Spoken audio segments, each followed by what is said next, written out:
성경 말씀 열왕기상 11장 말씀입니다. 구약 성경 531면입니다.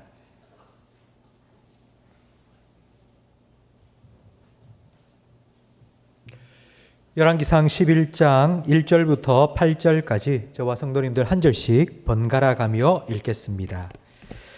솔로몬 왕이 바울의 딸 외에 이방의 많은 여인을 사랑하였으니 곧 모압과 암몬과 에돔과 시돈과 헷 여인이라.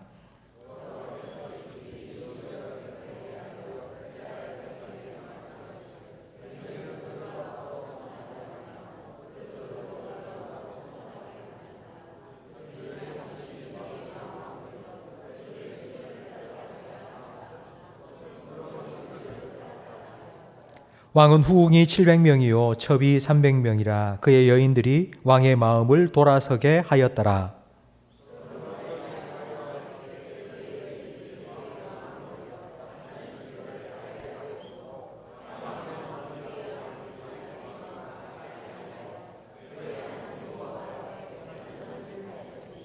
이는 시돈 사람의 여신 아스다롯을 따르고 암몬 사람의 가증한 밀곰을 따름이라.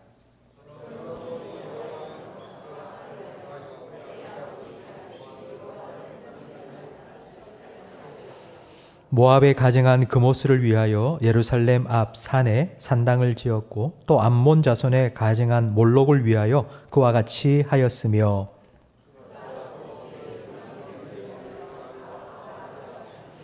그들이 자기의 신들에게 분향하며 제사하였더라. 아멘.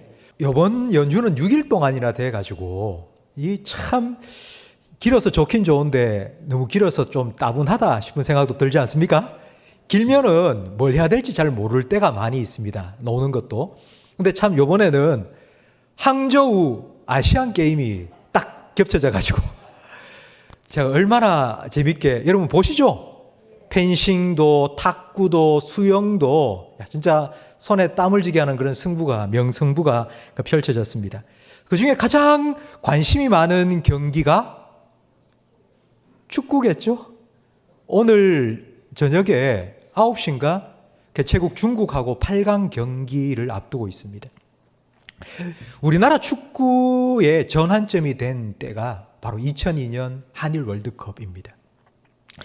그때 이전까지만 해도 우리나라에서는 월드컵에 몇 번은 출전했지만 단 1승도 거두지 못했거든요. 그런데 2002년 한일 월드컵 때에는 막 승승장구하면서 4강까지 오르는 정말 기적과 같은 일이 일어났습니다. 근데 이런 일이 일어나도록 만든 사람이 바로 히딩크 감독입니다. 근데 히딩크 감독이 우리나라 전력을 딱 평가를 하면서 이런 말을 했다고 합니다. 한국 선수들은 정신력은 좋다. 깡다구는 있다는 거죠. 그런데 문제는 체력인 거예요. 체력. 전반전에는 얼마나 열심히 뛰는지 막 헐레벌떡 뛰고 후반전만 되면 체력이 받쳐주지 않으니까 골을 먹고는 져버리는 거예요. 아무리 전반전에 이겨도 후반전에서는 역전이 되어 버린다는 것입니다. 그래서 체력 강화 훈련을 시켰습니다. 체력 강화 훈련만 시키니 뭐 기술 훈련도 시키지 않고, 그러니 뭐 경기를 했다 그러면 5대0으로 지고 계속 그런 일이 일어나서 히딩크 갈아치워라, 얼마나 그런 욕을 많이 얻어먹었습니까? 근데 결국 월드컵 4강 신화를 이루었죠. 그때 한일 월드컵에 히딩크 감독 아래에서 출전을 한 선수의 인터뷰를 제가 어제 설교 준비를 하면서 들었거든요. 뭐라고 하는 거 아니? 한일 월드컵 16강과 8강전이 연장전이었답니다. 두 경기 다 연장전을 했는데, 연장전을 하면은 보통 때 같으면은 지쳐서 이제는 안 되겠다, 못 하겠다, 못 뛰겠다, 그런 생각을 가졌다고 하는데, 한일 월드컵 때에는 그런 생각을 하나도 하지 않았다는 겁니다. 지치지가 않더라는 거예요. 체력이 계속 받쳐져서 연장전까지 계속 뛰면서 결국 승부차기까지 가고 승리를 거두었습니다. 이렇게 끝까지 지치지 않고 마무리를 잘 할 수 있는 힘을 우리는 뒷심이라고 말합니다. 우리 인생에 뒷심이 있어야지 끝까지 마무리를 잘 할 수 있습니다. 제가 왜 이 말씀을 드리는 거 아니? 오늘 우리가 함께 읽은 본문 말씀은 솔로몬 인생의 후반전에 기록입니다. 전반전에 솔로몬은 성전도 건축하고 자기 살 왕궁도 건축하고 나라를 정말 부국강병의 나라로 잘 다스렸습니다. 그런데 이제 그의 집권 후반기, 솔로몬 인생의 후반기는 어떻게 되었는가 하니 오늘 본문에 기록되어 있죠? 후궁이 700명, 그리고 첩이 300명. 교회를 다니지 않는 분들한테, 불신자들한테 성경에 나오는 인물 중에 누가 제일 부럽냐고 물으면 솔로몬이라고. 솔로몬이 제일 부럽다는 거예요. 근데 여러분 생각해 보세요. 한 사람의 여자도 사실 감당하기 힘든데 그 1000명이나 되는 여자 이름 외울 수 있겠습니까? 진짜 이건 뭐 부러운 게 아니라 재앙입니다. 재앙. 근데 솔로몬은 왜 이런 삶을 살게 된 걸까요? 오늘 본문 1절 말씀해 보면 솔로몬이 애굽왕 바로의 딸과 결혼을 하면서부터 이 모든 일들이 시작된 것입니다. 애굽 바로 왕의 딸과 결혼했다는 건 결국 솔로몬이 바로 왕의 사위가 된 거죠. 그러니까 이스라엘이 애굽의 사위 나라가 된 것입니다. 그러니 서로 싸우지 말고 우리 서로 잘 지내자, 그렇게 정략 결혼을 한 것입니다. 우리나라 역사에도 보면 이런 정략 결혼을 한 경우가 많이 있습니다. 특별히 고려 시대의 마지막 5 왕은 원나라, 그러니까 몽골의 공주와 강제로 결혼을 했습니다. 오랑캐라 부르던 그 몽골의 사위 나라가 된 거예요. 얼마나 자존심 상한 일입니까?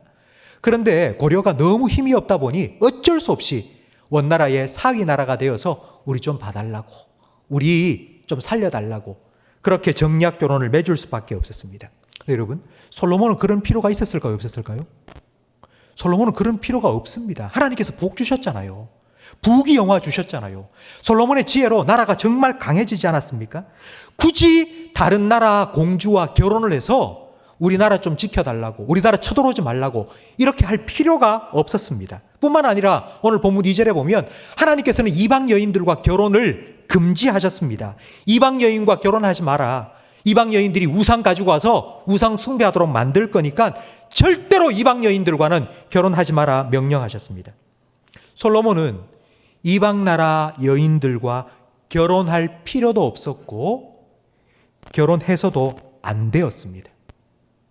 그런데 왜 솔로몬은 이방 여인들과 결혼했을까요? 왜 결혼했을까요? 오늘 1절과 2절 말씀에 보면 그 답이 나옵니다. 왜요? 그 많은 여인을 사랑했기 때문이에요. 2절 마지막에도 보니 솔로몬이 그들을 사랑하였기 때문입니다. 하나님보다 여인들을 더 사랑했습니다. 솔로몬이 사랑한 여인들은, 이방 여인들은 우상 수입업자가 되었습니다. 솔로몬과 이제 시집하면서 솔로몬에게 오면서 그냥 빈손으로 온 게 아니에요. 자기들이 섬기던 우상들을 하나하나 가지고 들어왔습니다.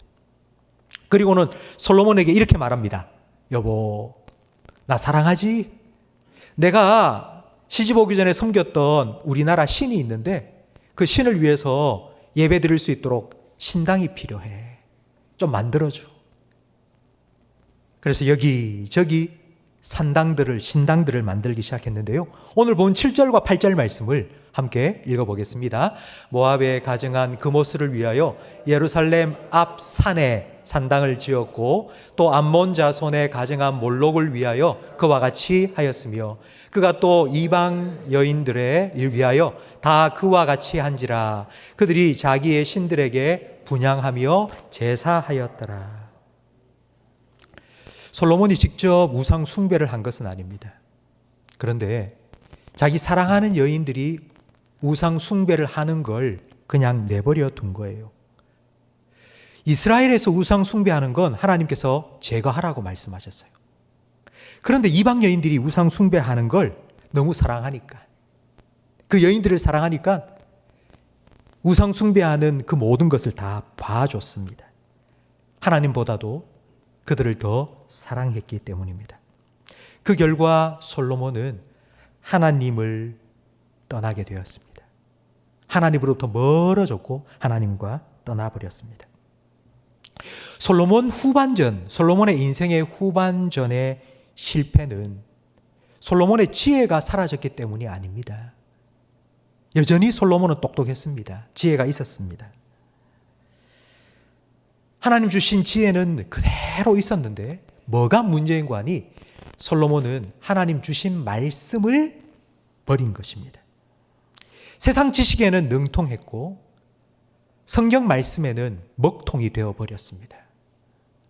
영국의 극작가인 오스카 와일드는 이런 말을 했습니다.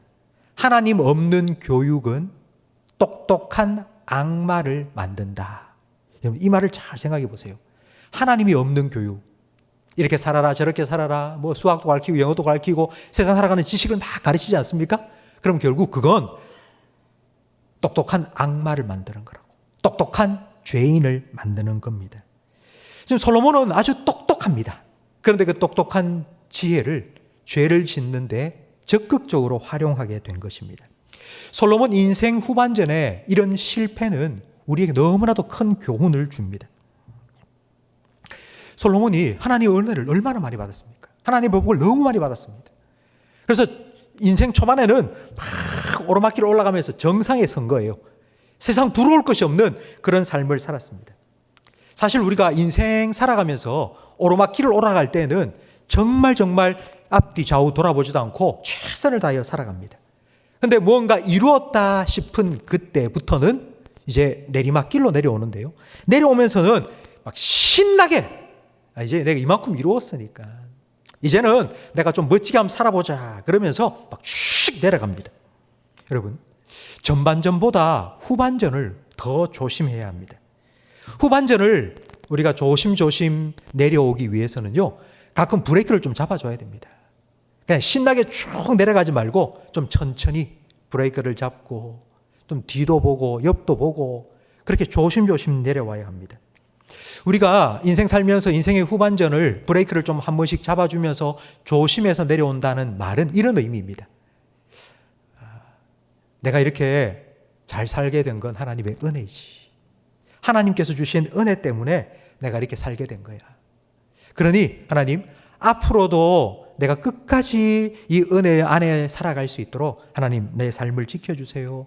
내가 하나님 부르신 그 부름의 상을 향하여 완주할 수 있도록 하나님 나를 은혜 가운데 지켜달라고 겸손하게 주님의 은혜를 구하는 것입니다.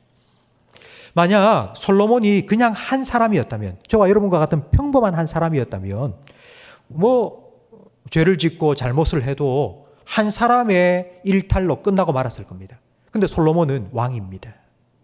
솔로몬은 능력이 있습니다. 권력도 가졌습니다.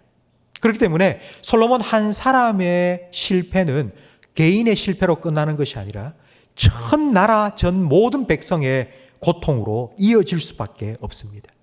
그러니 하나님께서 우리를 높이 들으셨다면, 하나님께서 우리를 은혜 주시고 복 주셔서 우리를 높이 세우셨다면 우리는 더 조심해야 합니다.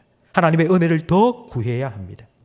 그리고 두 번째, 우리가 하나님의 은혜 가운데 계속하여서 살아가기 위해서는 무엇을 사랑하는지를 점검해야 합니다. 솔로몬이 넘어진 건 여인 때문입니다. 여러분, 삼손이 넘어진 것도 들라라는 여인 때문이었죠. 사랑하는 여인 기쁘게 해주기 위해서 그는 자기의 비밀, 하나님과 영적인 비밀을 다 폭로를 했죠. 그리고 솔로몬도 사랑하는 여인들을 위해서 우상 숭배를 할 수 있는 신당을 지어준 것입니다. 성경은 하나님보다 더 사랑하는 것을 우상 숭배라고 말씀합니다. 지금 솔로몬이 지금 그걸 너무나도 적나라하게 보여주고 있는 거예요. 여인들을 사랑하니까 그 여인들을 위해서 하나님 뒷전이고 우상을 섬기는 신당들을 막 만들어 준 것입니다. 이런 솔로몬을 보시는 하나님의 마음이 어떠했을까요? 하나님 마음이 정말 많이 아팠을 것 같습니다. 하나님이 진짜 배신당하고 실현당한 것 같은 그런 느낌 아니었겠습니까? 예수님께서는 우리에게 제일 되는 계명, 제일 중요한 계명이 바로 하나님을 사랑하는 것이라고 말씀하셨죠. 몸과 마음을 다하여서 주 너의 하나님을 사랑하라. 이것이 율법의 제일 되는 계명이라고 말씀하셨습니다. 그렇다면 우리가 하나님을 사랑한다는 계명은 어떤 걸까요? 우리가 하나님을 사랑한다는 것이. 우리가 사랑하는 사람에게 우리의 사랑을 표현하는 방법은 여러 가지가 있겠죠? 뭐 선물을 준다든지, 아니면 뭐 꽃을 사다 준다든지, 아니면 뭐 맛있는 음식을 함께 먹는다든지, 뭐 여러 가지가 있을 것입니다. 그러면 하나님을 사랑한다는 건 어떤 걸까요? 하나님을 사랑해라 말씀하셨는데, 하나님을 사랑하는 건 어떻게 하는 것이 하나님을 사랑하는 걸까요? 우리가 이런 질문을 할 줄 알고 예수님께서는 하나님을 사랑하는 것이 이런 것이라는 것을 분명하게 우리에게 알려주셨습니다. 그 말씀이 바로 요한복음 14장 21절입니다. 우리 이 말씀을 함께 화면을 보면서 읽겠습니다. 나의 계명을 지키는 자라야 나를 사랑하는 자니 나를 사랑하는 자는 내 아버지께 사랑을 받을 것이요 나도 그를 사랑하여 그에게 나를 나타내리라. 아멘. 하나님을 사랑하는 건 어떤 거라고요? 하나님의 말씀에 순종하는 거라고요. 그럼 하나님 말씀 순종하기 위해서는 먼저 뭘 알아야 되죠? 하나님 말씀을 알아야죠. 하나님 사랑은 말씀 순종이고 결국 말씀 순종은 말씀 사랑입니다. 하나님을 사랑한다는 건 곧 하나님의 말씀을 사랑하는 것입니다. 연애할 때를 생각해 보십시오. 여러분, 사랑하는 사람과 연애할 때 그때는 뭐 2시간, 3시간 하루 종일 데이트를 하고 난 후에 돌아와서도 집에 와서도 또 보고 싶지 않습니까? 그래서 전화를 붙잡고는 또 1시간, 2시간 통화합니다. 만나고 와서 금방 헤어져도 또 보고 싶고, 데이트를 하루 종일 하고 와서 헤어져도 또 만나고 싶고, 이것처럼 하나님의 말씀을 사모하는 것, 하나님의 말씀을 간절히 찾는 것, 바로 그것이 하나님을 사랑하는 것입니다.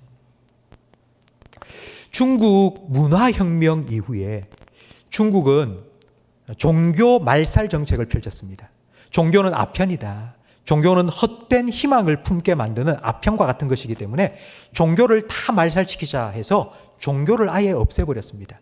그 와중에 교회도 다 불태워버렸고 성도들이 가지고 있는 성경도 다 색출해서 다 불살라 버렸습니다. 이제 중국에 더 이상 성경책이 없는 거예요. 그래서 이 소식을 들은 한국의 극동방송, 여러분 극동방송에서 어떻게 했는가 하니 성경이 사라진 중국을 향하여서 매일 밤 12시부터 새벽 4시까지 중국어로 성경을 읽어주는 방송을 계속 한 거예요. 그걸 4년 동안 계속 한 거예요. 매일매일 성경을 창세기부터 요한계시록까지 쭉 읽어준 거예요. 그렇게 한 권 성경을 쭉 다 읽고 난 어느 날 편지가 한 장 극동방송에 왔는데 그 편지의 내용이 뭔가 하면 중국 사람이 쓴 편지예요. 극동방송에서 읽어주는 성경을 자기가 베껴 듣는 대로 그대로 적었다는 거예요. 성경이 없으니까 성경을 자기가 직접 읽어주는 걸 들으면서 쓴 건데 그 성경이 이만큼 되는 거예요. 분량이. 그런데 사무엘상 말씀 읽어줄 그때에 전파가 지직지직거려서 다 듣지를 못했다는 겁니다. 그래서 사무엘상 다시 한번 읽어달라고 몇 월 며칠 준비를 하고 있을 테니까 사무엘상을 읽어달라고 부탁을 한 겁니다. 그래서 약속한 그 시간에 사무엘상을 다시 또박 한 글자 한 글자 중국어로 읽어 주었습니다. 그리고 한 달 후 그 사람에게 편지가 다시 온 거예요. 그때 읽어준 사무엘상 말씀을 잘 들었습니다. 그때 기록을 함으로 이제 성경 전체가 다 필사를 했다고, 이제 내가 성경을 갖게 되었다고, 너무너무 감사하다고. 여러분, 우리는 이 성경 말씀을 언제 어디서나 펼쳐 읽을 수 있지 않습니까? 집에 가면 아마 성경이 2-3권 이상 있을 거예요. 안방에도, 부엌에도, 그리고 식탁에도, 거실에도 성경책이 가는 곳마다 아마 다 있을 겁니다. 우리는 손만 뻗치면 성경책 잡고요. 성경을 읽을 수 있습니다. 마음만 먹으면 교회에 와서 성경 배울 수 있습니다. 마음만 먹으면 예배에 와서 하나님 말씀을 들을 수 있습니다. 여러분, 이 말씀을 가까이 하는 것, 이 말씀을 읽고 듣고 이 말씀을 묵상하고 암송하고, 여러분, 바로 이것이 하나님을 사랑하는 것입니다. 우리 인생을 항해로 비유하자면 중요한 것이 뭘까요? 우리 인생이 항해라면 가장 중요한 것은 얼마나 우리 인생의 배가, 내 인생이라는 배가 얼마나 튼튼하고 견고하고 크고 힘이 좋고, 그게 아니죠. 아무리 그렇게 힘이 좋은 배라 할지라도 방향을 잃어버리면 그건 난파예요, 난파. 그건 항해가 아니에요. 그건 표류하는 거예요. 우리 인생이 항해라면 가장 중요한 것은 방향입니다. 방향. 우리가 어디로 가야 할지. 근데 우리 인생의 방향을 인도해 주는 것이 바로 성경 말씀이죠. 시편 119편 105절 말씀을 함께 읽어보겠습니다. 주의 말씀은 내 발의 등이요 내 길의 빛이니이다. 아멘. 하나님의 말씀이 내 발의 등이래요. 내 발의 등은 한 발자국 한 발자국 한 발자국 옮기는데 혹시 뭔가 뾰족하게 튀어나온 걸림돌은 없는지 바로 앞을 비추어 주는 거예요. 그리고 내 길의 빛이라는 건요, 차를 타고 가면은 전조등, 쌍라이트를 켠다 그러죠. 상향등을 쫙 켜면요, 앞에만 비추고 있던 불빛이 쫙 멀리까지 비추는 거예요. 쫙 비추어서 내가 어느 방향으로 가야 할지를 인도해 주는 것이 바로 이 하나님의 말씀이라고.